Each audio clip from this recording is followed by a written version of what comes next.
부모님의 간지러운 부분을 완전 시원하게 긁어주기도 하면서 선생님 정말 우리 아이한테 관심 너무 많이 갖고 있구나라는 걸. 안녕하세요, 한다린입니다. 네, 여러분들, 지난 영상과 이어서 바로 가보도록 할게요. 지난 영상에서는 제가 데이트데이가 무엇인지, 제가 무엇 때문에 데이트데이를 시작했는지, 그리고 그 효과는 무엇이 있으며, 데이트데이 순서는 어떻게 정하고 날짜는 어떻게 제가 선정하는지에 대해서 간략히 이야기를 해보았고요. 그러면 오늘은 여러분들이 가장 궁금해하시는, 제가 그럼 데이트데이 때 도대체 아이들하고 무엇을 어떻게 하는지 순차적으로 5단계로 나눠서 이야기를 해보도록 하겠습니다. 첫 번째는요, 제가 아이가 정한 놀이를 같이 해요.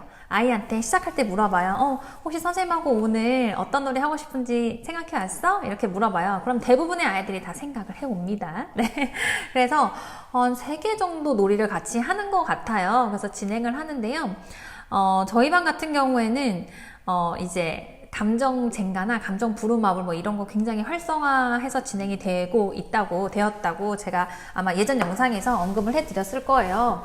그리고 초반에 이제 데이트데이 시작한 친구들이 막 쭈삣쭈삣하면서 수줍음 많은 친구라 놀이를 잘 못 정했었어요. 그래서 제가 이제 그 친구들이 하나 정하면 제가 하나 정하고 뭐 이런 식으로 하나하나 하고 싶은 놀이를 정해서 했었는데, 그때마다 제가 감정 젠가나 감정 부루마블 놀이를 그 아이들하고 많이 했었어요.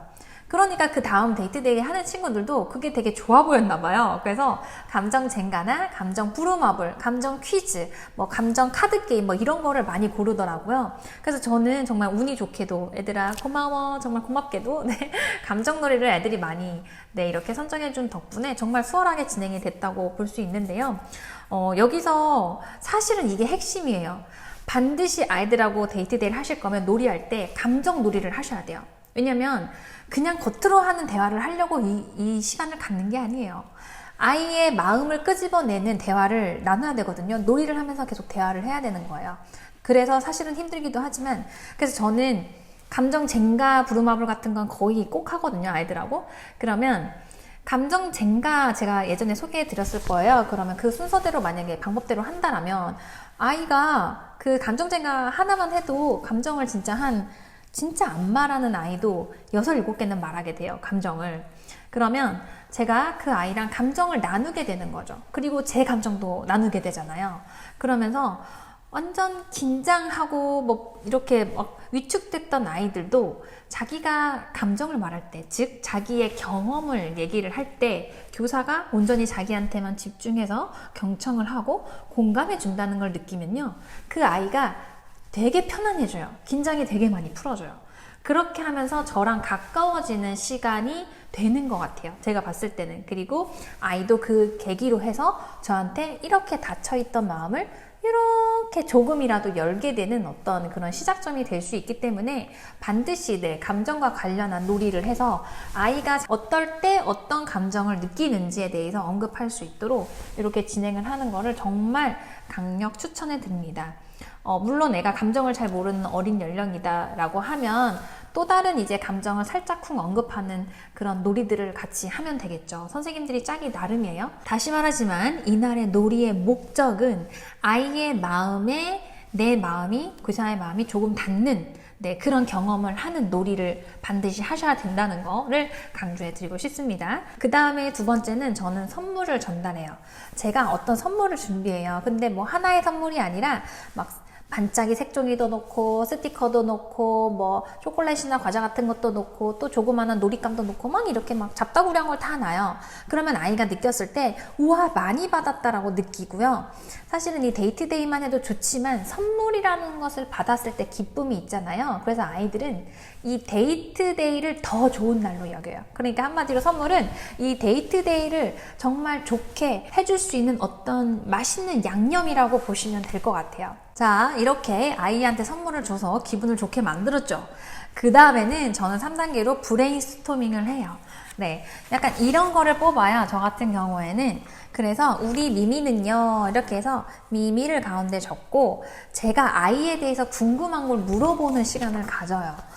저는 어떤 걸 물어보냐면요, 일단 어떤 음식을 좋아하고 싫어하는지, 좋아하고 싫어하는 걸 좀 많이 물어보거든요. 뭐 어떤 색깔을 좋아하고 싫어하는지, 그리고 어떤 프로그램을 좋아하고 싫어하는지, 어떤 놀이를 좋아하고 싫어하는지, 또 뭐 어떤 친구를 좋아하고 싫어하는지, 그리고 장래 희망은 어떤 게 있고, 내가 가지고 싶은 거, 나한테 가장 소중한 것은 무엇인지, 그리고 제가 반드시 물어보는 건 가족에 대해서 반드시 물어보는데, 가족에 대해서 물어볼 때는 가족에서 가지치기가 나가겠죠. 엄마, 아빠, 뭐 동생, 형 뭐 이런 식으로 나가는데, 예를 들어 볼게요. 가족에서 엄마라고 만약에 나갔을 때 저는 어떤 거 물어보냐면, 엄마 하면 떠오르는 감정이 무엇인지, 그리고 무엇 때문에 그런 감정이 떠오르는지, 엄마가 누구누구에게 가장 많이 하는 말은 무엇인지, 그리고 누구누구가 엄마한테 가장 듣고 싶은 말은 무엇이고, 그 말을 들었을 때는 어떤 기분이 들 것 같은지, 그리고 엄마랑 자주 하는 놀이는 어떤 게 있고, 엄마한테 바라는 건 어떤 게 있는지. 만약에 엄마랑 단둘이만 보낼 수 있다면, 원하는 대로 그날 다 할 수 있다라고 한다면, 엄마랑 어떤 놀이를 하고 싶고, 어디를 가고 싶고, 무엇을 하고 싶은지. 네, 이런 것들에 대해서 저는 꼭 물어봐요. 아빠도 마찬가지로 전부 다 항목을 저는 다 물어봐요. 그렇게 왜 부모님의 제가 포커스를 굉장히 많이 맞추는 편이거든요. 이걸 물어볼 때는 좀 더 자세하게 질문이 계속 파고파고 들어가는 편이에요. 왜냐면 이 질문을 하면 본인도 얘기를 하면서 다시 한번 생각하게 되더라고요. 부모님에 대해서 본인 스스로가, 아이가. 네, 그러면서 저는 아이들이 진짜 부모님들에게 무한 사랑을 보내고 있구나라는 게 너무 마음으로 정말 많이 느껴지더라고요. 그래서 어떤 한편으로는 이런 소중한 아이의 사랑을 받고 있는 부모님이 정말 부럽기도 하고, 그리고 또 그 틈새로 아이한테 서운한 점이 있어요. 부모님께 어떤 서운한 점이 있는데 그거를 말하다 보면 아이의 입에서 콕 집어서 그 항목이 나오거든요. 그러면 부모님이 그걸 보시면 그 서운함을 조금 더 완화시킬 수 있는 행동을 아마 하시게 될 거라는 생각이 들어요. 어찌 됐던 간 저는 이런 식으로 브레인스토밍을 빡빡빡빡하게 많이 아이들한테 물어보고 하는데요. 이때 뭐 아이들한테 뭐 초콜릿 하나를 준다든지 뭐 이렇게 하면서 되게 자연스럽게 그냥 대화를 하는 편이고요. 아이도 저는 되게 힘들어하는 아이도 있어요. 물론 제가 많이 물어보면. 그러면 그 아이는 줄여요, 질문의 수를. 그런데 어떤 아이들, 대부분의 아이들은 해보니까 자기한테 관심을 가져준다는 느낌이 드는 것 같아요. 제가 이런 질문을 하는 게 그랬어? 그래서 그럴 땐 어때? 기분은 어땠어? 정말 그랬겠다. 이런 식으로 진행을 하거든요. 그러니까 아이들이 너무 좋아했어요. 선생님이 온전히 내 이야기를 귀 기울여서 잘 들어주고 내 생각이 옳다는 거를 인정해주고 막 이렇게 할 수밖에 없거든요, 사실은. 그래서 아이들이 이 시간을 정말 좋아하고 이 시간에 아이들을 정말 많이 알게 된다라고 볼 수가 있어서 이거를 꼭 하시는 것을 저는 추천을 드리도록 할게요. 자, 여러분들, 그렇다면 제가 브레인스토밍을 어떤 식으로 했는지 그 예시를 몇 가지 보여드리도록 하겠습니다.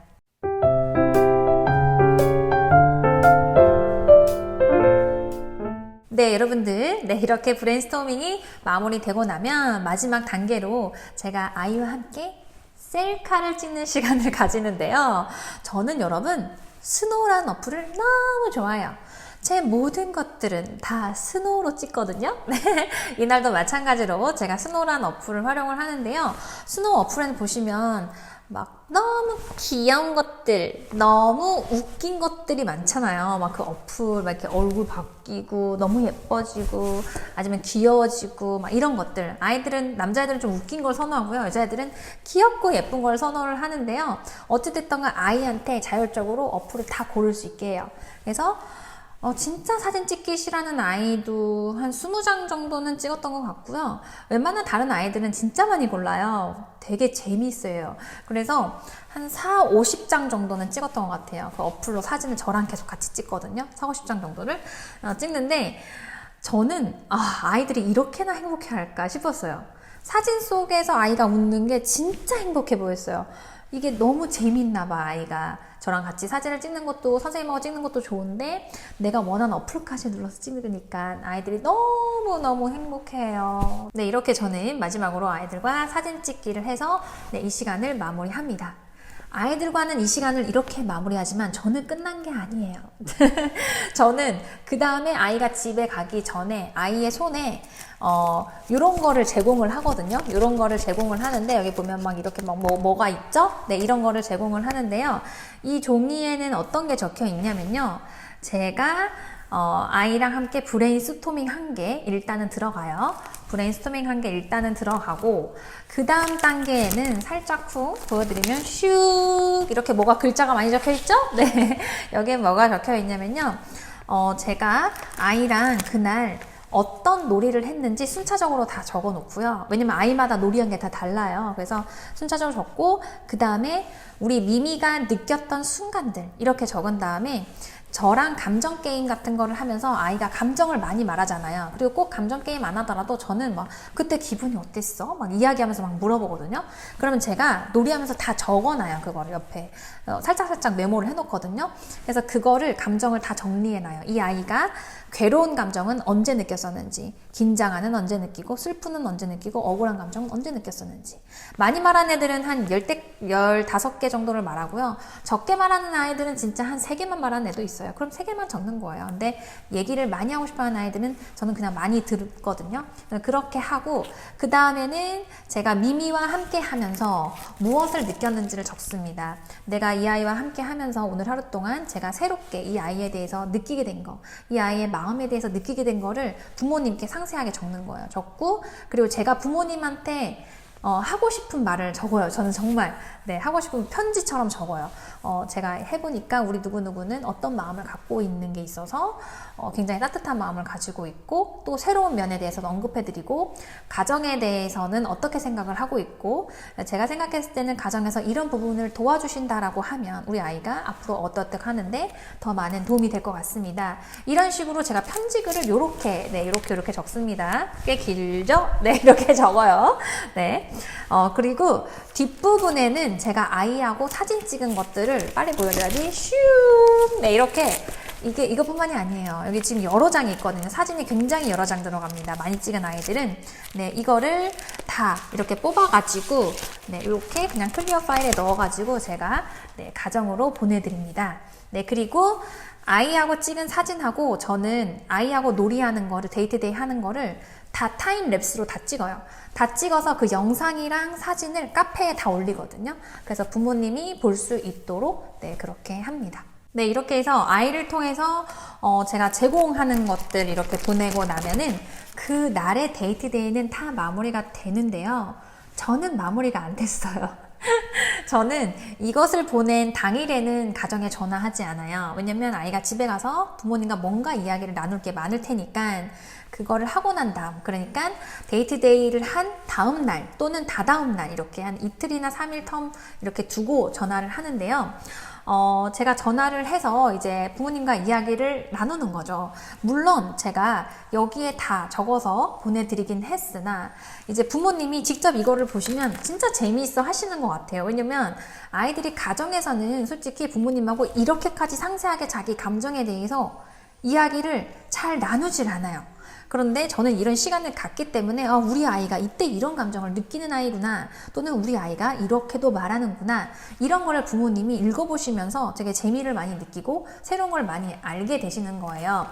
그리고 아버님하고도 공유를 되게 많이 하시더라고요. 진짜 좋아하세요. 재밌어 하시고. 그리고 어쨌든 간 저는 이제 전화를 해서 어머님 이제 데이트데이 한 거 이야기 들으셨어요? 이렇게 하면 모두 다 알고 계세요. 다들 알고 계세요. 너무 좋아하시고 다 안다고 이렇게 얘기하시면서 뭐라고 얘기하던가요? 이렇게 하면 너무 행복했다고, 너무 신났다고 하더라고요, 선생님. 막 이렇게 얘기하거든요. 그리고 이제 부모님과 이야기를 중점적으로 제가 나누고 싶은 부분을 나누기 시작하는 거예요. 여기에 제가 물론 적었지만, 편지글로 적었지만 제가 한 번 더 부모님과 이야기를 나누면서 강조하고 싶은 부분에 대해서 이야기를 해요. 글로 적은 거 하고 제 목소리에 감정이 들어가서 이야기를 나눴을 때 임팩트가 가는 게 확실히 다르다라고 저는 생각을 하기 때문에 제가 한 번 더 전화를 하는 거고, 이 데이트데이의 효과를 조금 더 끌어올릴 수 있게 제가 한 번 더 전화를 하는 거예요. 이거는 제가 데이트데이를 했어요. 어머니 이런 것도 얘기를 하면서 제가 아이하고 이런 시간을 가졌고요. 이런 것도 은근히 드러내기도 하면서 그래서 아이가 이런 마음을 갖고 있어요를 은근히 드러내면서 부모님의 간지러운 부분을 완전 시원하게 긁어주기도 하면서 선생님 정말 우리 아이한테 관심 너무 많이 갖고 있구나라는 걸 은근히 드러낼 수 있는 마지막 임팩트 있는 단계라고 볼 수 있기 때문에 저는 반드시 통화를 합니다. 부모님하고. 어찌됐든 간, 그리고 부모님은 이 통화를 하는 과정에 있어서 굉장히, 선생님과 나는 진짜 우리의 소중한 아이를 위해서 협력하는 관계구나 라는 거를 정말 여실히, 확실히 느끼시는 것 같다라는 생각이 저는 들었어요. 그래서 어쨌든 간 여기에서 이제 부모님께 제가 부탁하고 싶은 부분을 많이 부탁을 하게 됩니다. 그 부탁은 전리의 부탁이 아닌 거 아시죠? 우리 소중한 아이가 조금 더 나아가기 위해서 조금 더 마음이 따뜻하고 사랑이 조금 더 많이 표현되는 아이로 자라나기 위해서 이 부모님이 가정에서 어떤 걸 도와주면 되는지 그런 걸 얘기를 많이 해요. 저는 이때 통화하는 거 포커스 맞추는 건요 아이의 마음에 대해서 통화를 많이 합니다. 뭐 어떤 게 뭐 기본 생활 습관 안 돼서 한글 안 되고 뭐 이런 게 아니에요. 이런 통화 아니에요. 아이의 마음에 대해서 이 아이의 감정 상태에 대해서 그런 걸 어떻게 풀어주면 좋은지에 대해서 이 아이가 어떤 감정이 좀 더 많이 지배를 하고 있는지 제가 느꼈을 때는 이런데 어떤 데 더 예민한지 뭐 이런 거에 대해서 이야기를 나누는 시간이에요. 그래서 마음을 나누는 대화가 되기 때문에 전화 통화 상담이 정말 중요한 마무리라고 볼 수가 있겠습니다. 이렇게 해서 제 데이트데이는 마무리가 되고요. 그리고 주의하셔야 될 사항이 있어요. 지금부터. 이거 정말 별표 한 100개를 쳐야 돼요. 주의사항. 한 5가지가 있거든요. 자, 여러분들 지금까지 제 영상을 보셨다면 여러분들은 이렇게 생각할 거예요. 아, 뭐야 저 선생님 저런 걸 왜 하는 거야? 또는 아니 저걸 어떻게 해? 너무 생고생 아니야? 또는 아니 그러면 나머지 애들은 뭐 어떻게 하라는 거야? 뭐 이런 얘기를 하면서 불평불만을 터뜨리시고 저에 대해 비난하시고 비판하실 선생님들이 많으실 거라는 생각이 들어요. 그렇기 때문에 주의사항 지금부터 시작하도록 할게요. 자, 여러분들 첫 번째는요. 반드시 아이들 통제가 잘 되는 잘 되는 선생님만 데이트데이를 할 것입니다. 당연한 말이죠. 전체 아이들이 통제가 되지 않는데 이게 너무 좋아 보여서 데이트데이를 했다. 그럼 무슨 일이 벌어질까요? 완전히 난리가 나고 엄청나게 위험한 상황이 벌어질 수가 있어요. 그렇기 때문에 저는 초임 선생님이나 아이들 통제가 잘 안 되는 선생님은 절대 이거를 하지 말라고 말하고 싶어요. 선생님들 아셨죠? 그래서 제가 추천해드리고 싶은 선생님들은 경력이 3년 이상인 선생님인데 내가 아이들 통제가 좀 할 수 있다, 통제 잘 된다 하는 선생님은 시도해 보시라는 거 이야기해 드리고 싶습니다. 그 다음 두 번째는요, 반드시 아이들의 동의를 받으셔야 돼요. 저는 시작할 때 애들한테 얘기했어요. 얘들아, 데이트데이란 이런 건데 혹시 하고 싶은 친구 있니? 이렇게 물어봤을 때 아이들이 다 손들었어요. 그래, 너희들 모두가 하고 싶구나. 근데 사실 선생님 조금 걱정이 있어. 이렇게 말하면서 아이들이 협조를 반드시 해야 된다는 것에 대해서 이야기를 해줬어요. 너희들 데이트데이 만약 선생님하고 하면 기분이 어떨 것 같아? 물어보면 아이들이 너무 신나요. 행복할 것 같아요. 너무 뭐 재밌을 것 같아요. 막 이런 얘기 하죠. 그럼 그걸 받아요. 그치, 너무 신나고 재밌고 너무 즐거울 것 같지? 그러기 위해서는 데이트데이를 하는 한 명 친구가 아니라 우리 무슨 반 친구들이 모두 다가 이해하고 같이 노력해 줘야 할 점들이 있어. 이렇게 얘기를 하면서 제가 언급을 했어요. 아이들한테. 왜냐하면 저는 한 명한테 긴 시간 동안, 장시간 동안 시간을 쏟아야 되기 때문에 나머지 아이들이 협조를 해서 자기네끼리 잘 놀아줘야 되고, 그리고 갈등이 잘 일어나지 않아야 되며, 일어났을 때도 본인들끼리 해결을 할 수 있어야 되고, 최대한 교사한테 도움을 많이 요청하는 걸 그날은 하지 말아야 돼요. 애들이 알아서. 근데 저희 반은 너무 천사 같은 친구들이에요. 그래서 협조가 너무나도 잘 됐고, 저는 그런 얘기를 들었어요. 제가 이렇게 데이트데이 하는데 지금 데이트하잖아. 지금 데이트데이니까 이거 우리끼리 한번 얘기해보자. 우리끼리 이거 해결하라고 했잖아, 선생님이. 이런 얘기를 들었어요. 저 정말 감동이에요. 그래서 제가 그 얘기를 들었기 때문에 끝나고 나서는 당연히 제가 이야기를 했죠. 얘들아, 아까 사실은 데이트데이 할 때 선생님이 이런 얘기 들었는데 너무 고마운 마음이 들었고 이해해줘서 너무 고맙고 너무 대견스러운 마음이 드는데 무슨 일이었어? 이렇게 물어보죠. 그러면서 계속 아이들한테 우리가 데이트데이 할 때는 이렇게 협조해야 된다는 분위기를 계속 조성하는 거예요.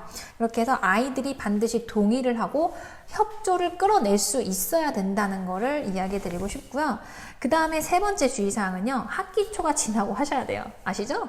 3월달부터 시작하시면 안 돼요. 저는 조금 일찍 시작한 편이기는 하지만 한 3월 말인가? 4월 초인가? 그때부터 시작한 것 같아요. 왜냐면 제가 딱 봤을 때 저희 반 아이들이 원래 너무 착한 아이들이었고 통솔이 너무 잘 됐기 때문에 저 같은 경우에는 뭐 일찍 시작해도 무방하다라고 생각을 해서 일찍 시작을 한 편이에요. 근데 학기 초에 모든 아이들이 제 손길이 많이 필요한데 이걸 하시면 안 돼요.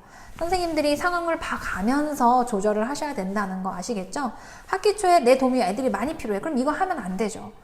아이들이 도움이 내가 적게 필요하고 아이들 스스로 뭔가를 이렇게 이제는 익숙해서 할 수 있을 때 그때 진행을 하시는 게 좋아요. 자, 그 다음에 네 번째 주의사항은요. 이 데이트데이 하는 날에 제가 앉는 자리예요. 제가 앉는 자리는 모든 아이들이 시야에 다 들어오는 자리에 제가 항상 앉았어요.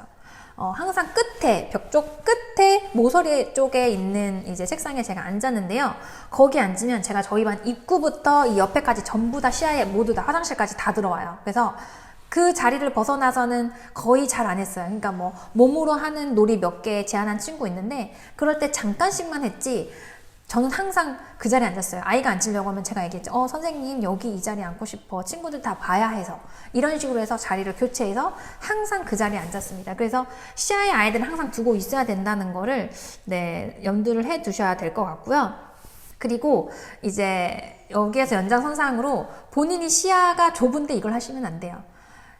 경력이 낮은 선생님들은 시야가 상당히 좁아요. 바로 앞에 있는 것만 보이기도 하고 그런 선생님은 본인이 만약 시야가 좁다면 이걸 절대 하시면 안 돼요. 시야가 넓게 퍼져 있는 선생님들이 많이 이걸 하셔야 돼요. 그래야 데이트데이를 하면서 귀도 열려있고 눈도 열려있고 시야가 넓기 때문에 다 보여요. 저도 데이트데이 하면서 어디에서 어떤 일이 일어나는지 다 보이거든요, 사실은. 그래서 그런 거를 염두에 두시고 주의사항으로 딱 기억하셔서 본인이 시야가 좁다면 이걸 하시면 안 되고 내가 시야가 넓고 어느 정도 케어가 가능하다라고 느낌이 드실 때 이것을 시도해 보실 수 있는 거예요. 자, 그 다음 마지막 다섯 번째 주의사항은요. 모든 인원을 내가 우리 반에 배정된 아이들을 모두 다 할 수 있다라는 생각이 들 때 하셔야 돼요. 내가 저거 너무 좋아 보여서 하고 싶다라고 해서 하시면 안 돼요. 정말 객관적으로 자신을 바라볼 수 있어야 돼요. 우리 반 아이들이 30명인데 내가 30명을 하려면 한 달에 몇 명을 해야 될까? 이런 계획을 다 세우셔야 되고 내가 만약에 이때 행사 때문에 또는 뭐 프로젝트 때문에 이때 못할 것 같다라고 하면 아이들을 몰아서 할 때는 몇 명씩 언제 어떻게 할 수 있을까에 대해서 미리 조금은 생각해 보셔야 돼요. 그래서 내가 1년 동안 이 아이들을 데이트데이를 끝까지 다 할 수 있다는 생각이 들어야만 하셔야 돼요. 사실은 솔직히 말해서 이 데이트데이가 굉장히 에너지가 많이 빨려요. 제가 해보니까 아주 힘들어요, 사실은. 그리고 초집중이 필요해요. 왜냐면 애가 말하는 하나하나를 놓치지 않기 위해서 저 정말 초집중하거든요. 그래서 선생님들이 많이 힘들어요. 에너지가 빨리고. 그렇기 때문에 이게 뭐 5명에서 그만하고 싶다고 해서 그만해서는 안 되는 거예요. 애들하고 약속했잖아요. 그리고 공평하지 않은 거기 때문에 한 번 시작했으면 끝을 봐야 돼요. 그래서 본인이 열정을 가지고 내가 끝까지 우리 반 애들 모두 다를 할 수 있다. 우리 반 인원이 내가 모두 다 끝낼 수 있다라고 생각이 들어야만이 그때야만이 시작하시라는 거 주의사항으로 이야기를 해드리고 싶습니다. 자, 여러분들 이렇게 두 영상에 걸쳐서 여러분들이 궁금해하셨던 제가 진행했던 데이트데이에 대해서 소개를 해드렸는데요. 제가 약간 걱정이 돼서 다시 한번 이야기해 드리자면 이것은 절대 쉬운 프로그램이나 어떤 그런 게 아니에요.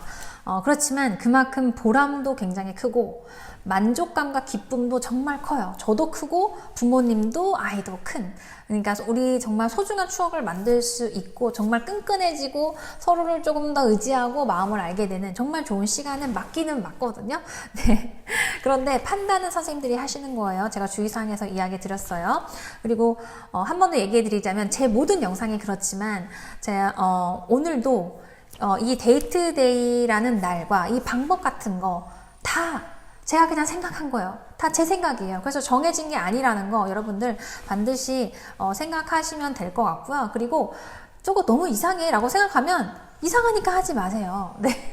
저는 궁금해하신 선생님들을 위해서 올려드린 거고, 조금 더 아이하고 가까워지는 어떤 특별한 방법을 찾고 있는 선생님이 있다면 조금이라도 도움을 드리기 위해서 이 영상을 찍는 거기 때문에 내가 아니다라고 생각하시면 그거는 취하시지 않으면 되는 거예요. 본인의 상황이나 맥락에 맞게 모든 거는 가져가시면 되는 거라는 생각이 들고요.